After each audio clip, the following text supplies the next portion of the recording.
My husband and his mum tried to drown me so that they could get insurance money, but I recorded their confessions. My mother-in-law said, "Let's see how long this lasts," when her son proposed to me, and our relationship has not been the same ever since then. I hope that I'll not face too much judgment for the situation I've gotten myself into.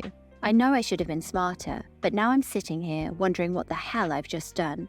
I mean, I do love my baby. He's the sweetest little baby. My husband is wonderful. He's very supportive and makes sure that I get all that I need at all times. He's not the problem at all. The problem is my mother-in-law. I don't know how to tell my husband that I don't feel safe when she's around my baby, and I don't want her to have access to our baby.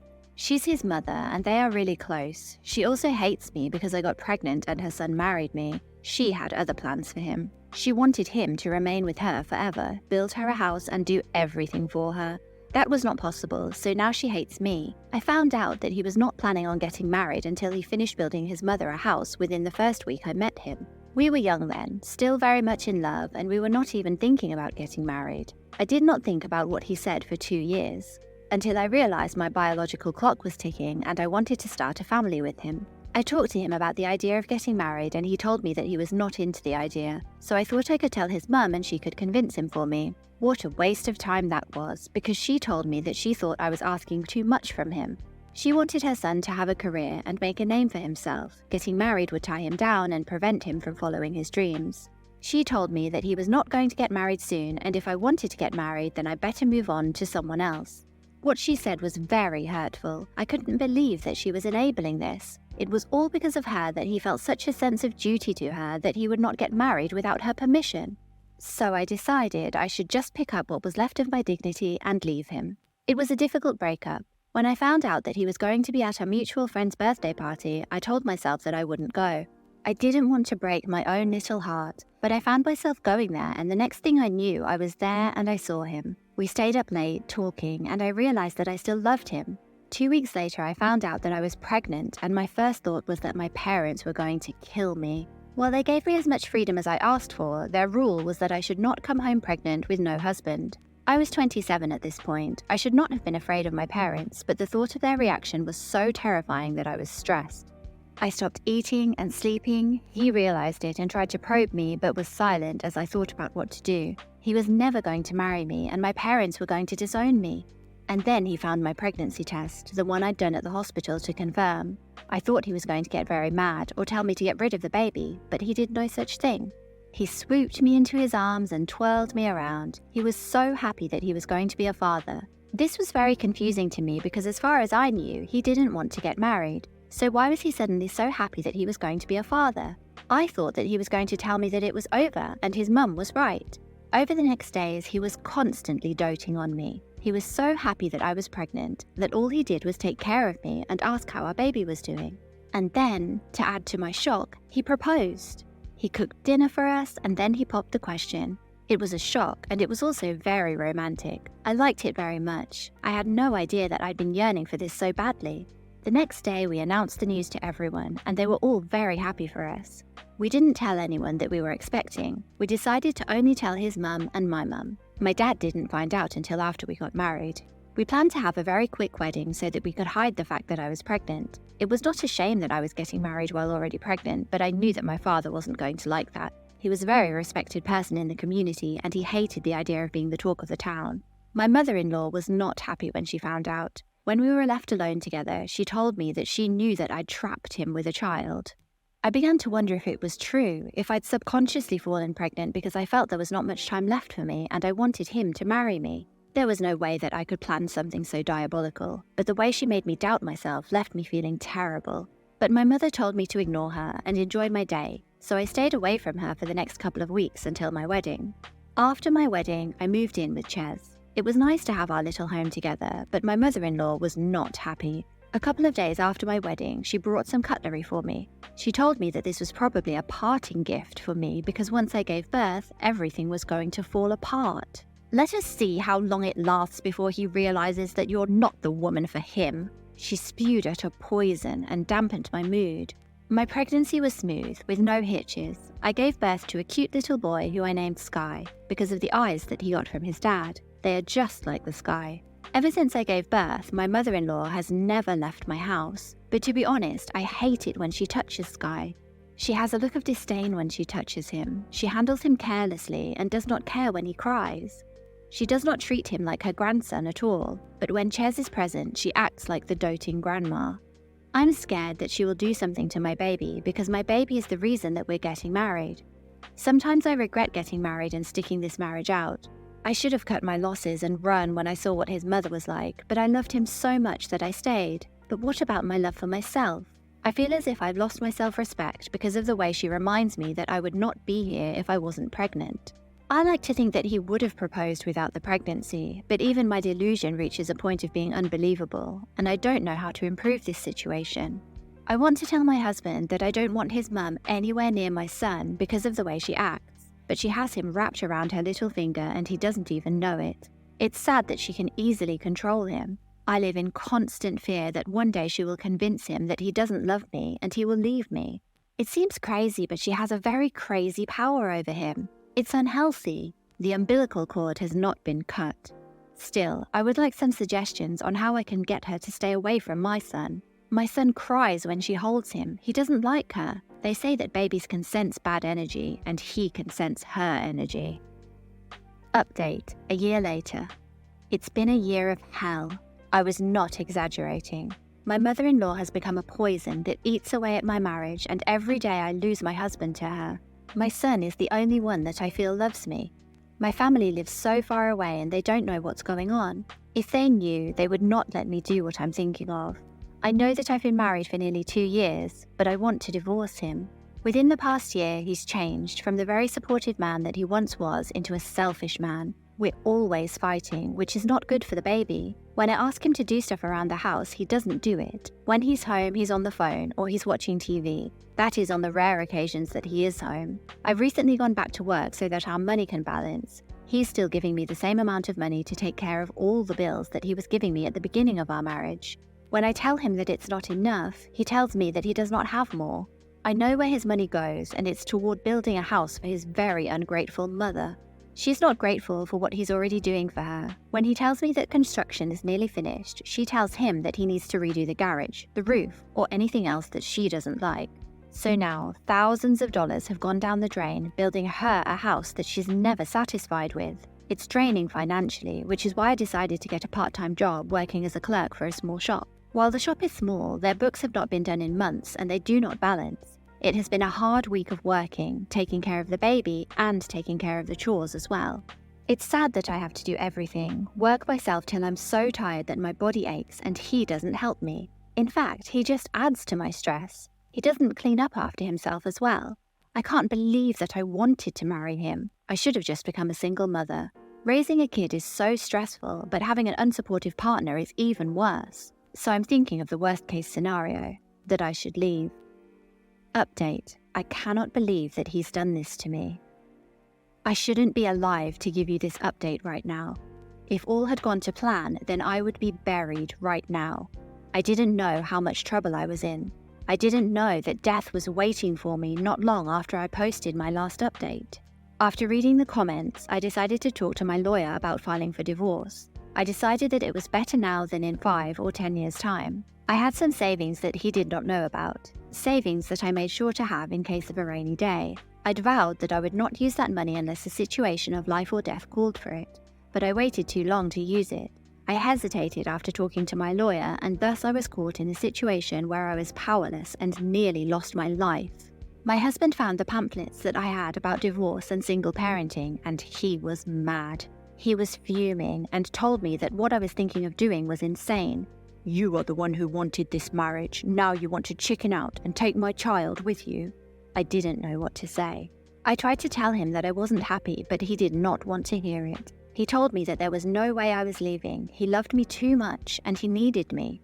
A long time ago that would have been enough to sway me, but the way he'd been treating me for the past few months had rotted my heart. I felt nothing for him, only trapped. I told him to sleep on the couch that night. The next few days were silent. He was clearly upset, so he decided to give me the silent treatment. The house was like a crypt and I was dying on the inside. Then one day, I came home to find a gift and a rose on the table. I opened it to find my favorite chocolates and a bracelet. and then there was a note, "Happy anniversary." I gasped. In all this craziness, I didn't realize that it was our wedding anniversary.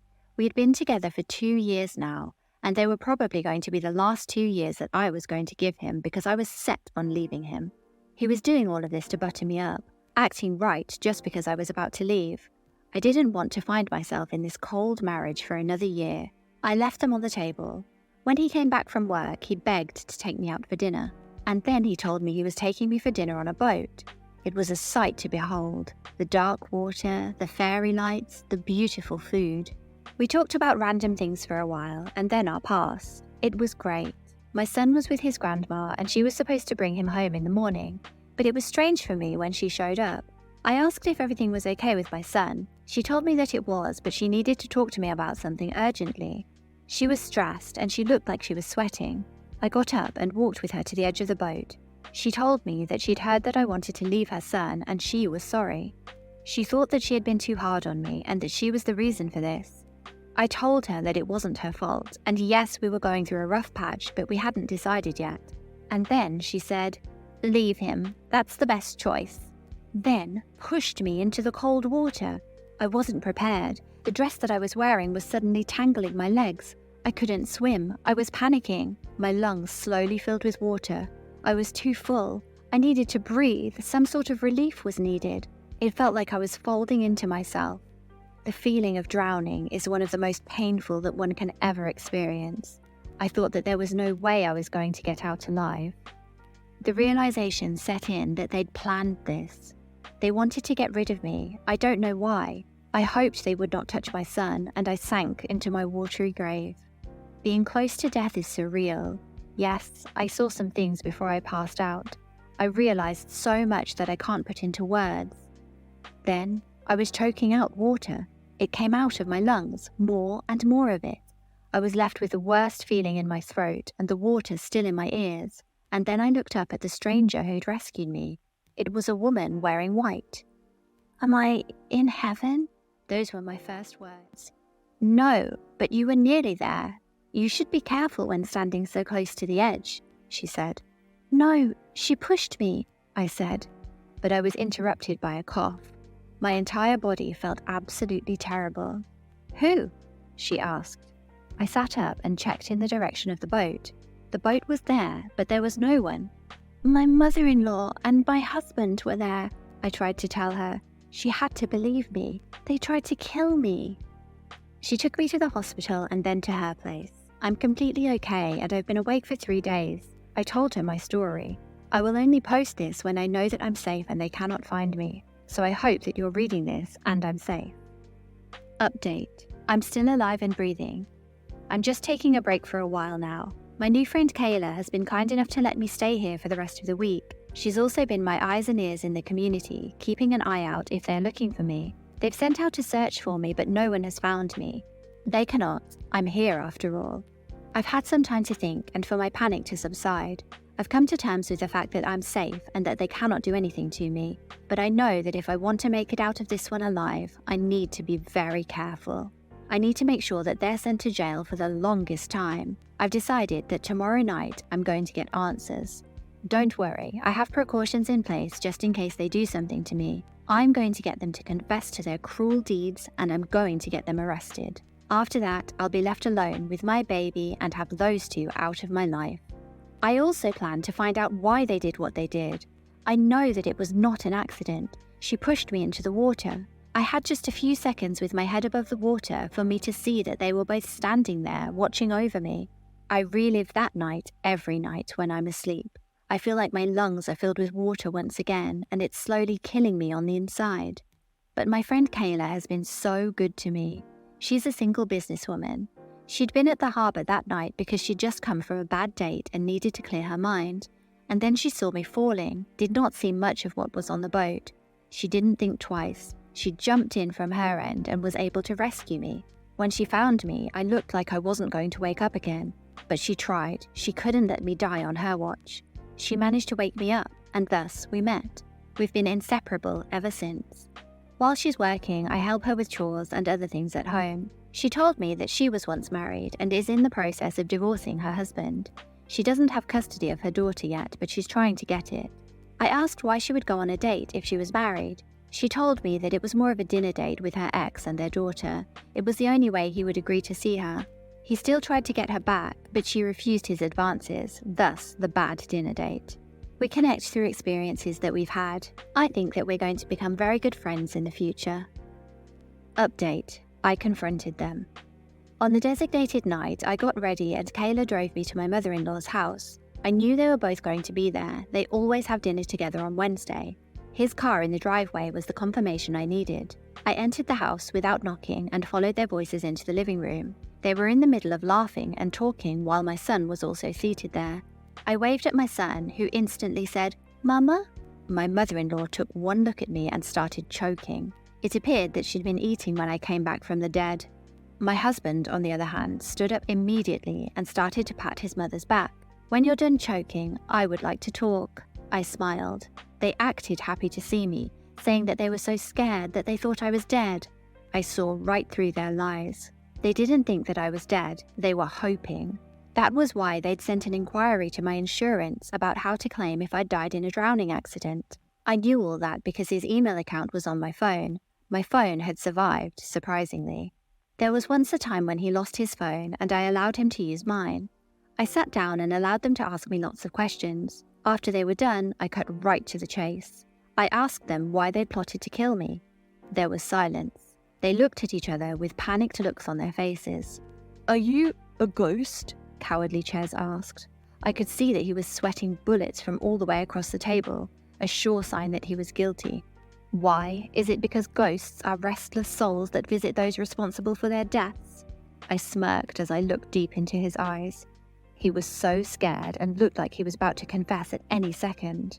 But then there was his mother. She looked like she was unfazed at all by what was happening. She told me that there was some meatloaf on the stove if I wanted some and that I needed rest. "Someone saw you push me into the water," I said. She stopped talking. "I know that you tried to claim insurance," I added. Chez started to say that he was sorry. He said that it was all his mother's idea and he did not want to go through with it. His mum told him to shut up or he would ruin everything. "You are so useless," she hissed at him. He quit blabbering for a while and just stared at me with a dumbstruck look on his face. I couldn't believe that I'd married a mama's boy, one that would kill his own wife if his mother told him to do it. "We will let you walk out of here with your child if you drop the matter. Say that you fell into the water by accident." She tried to bargain with me, not knowing that I held all the cards. I refused to do that. I told them that what I wanted was the truth. They refused to speak, as I knew that they would. "It is a pity because there's someone who saw you push me in there, and I'm sure that there were CCTV cameras. That's all I need." I smiled. It felt so good to watch them squirm like that, like little worms.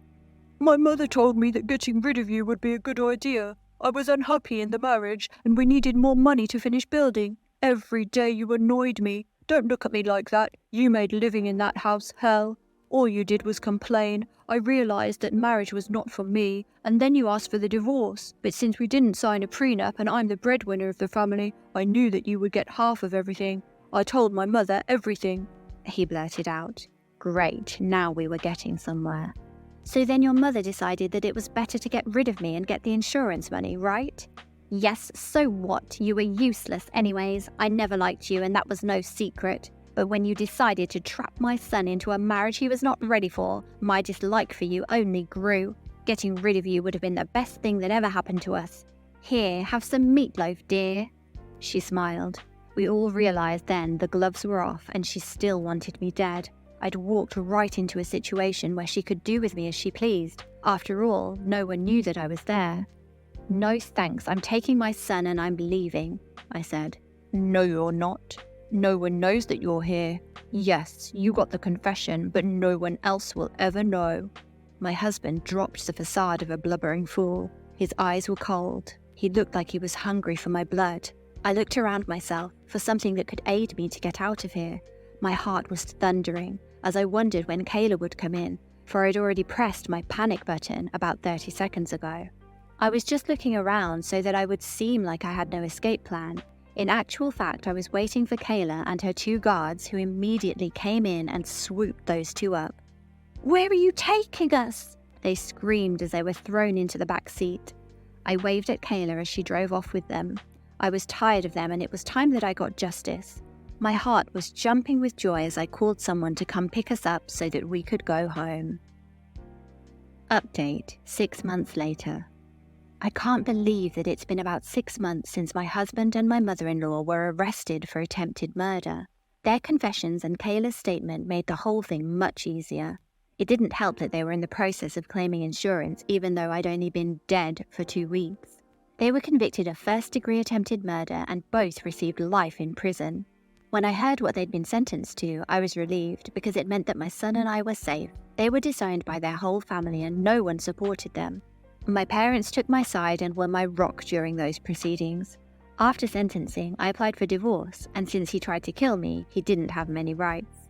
I got our son and half his assets. The rest were frozen. I guess he will get them after he gets out. There is a chance of parole, but only after very good behavior and a couple of years in. Seeing those 2 monsters behind bars finally made me realize that I was safe and that they couldn't hurt me anymore. Over the past few months, I've been rebuilding. Kayla also got custody of her daughter, and her toxic ex has to ask permission from her if he wants to see his daughter.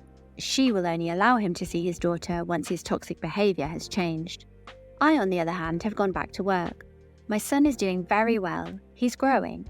I got an apartment close to Kayla, so he's always going to have playdates with Paris, Kayla's daughter. They get along so well. They play while her mother and I have coffee and catch up on each other's lives. My life has been very peaceful of late. I haven't been having those nightmares anymore. I'm glad to say that most of the psychological trauma from that night is gone. I can't lie and say that the past few months have been a breeze. There have been people who constantly stare and gawk, since after all, I'm not supposed to be alive. I have no interest in being the centre of attention, so I have to keep out of the public eye, only leaving the house to see my only friend, who is Kayla. This was the only good thing, besides my divorce, that came out of my mother-in-law and husband plotting to kill me. It still baffles me that someone who I knew for so many years could do that to me. It's like all the good moments we shared were for nothing. In the end, his mother was the only woman he could ever love, and I could never compare. What a crazy story. What do you think about that one, guys? Should OP have left sooner, or did she do the right thing trying to stay and make her marriage work? I guess when she got pregnant, it changed her ideas about what to do. The mother-in-law seems like the real villain of the story, but the husband has a lot to answer for too. Do you feel sorry for him, or do you think that he was totally to blame? It sounds like OP's life is much better now. Let's hope that it continues for her. Thanks a lot for watching. I hope you enjoyed, and see you next time.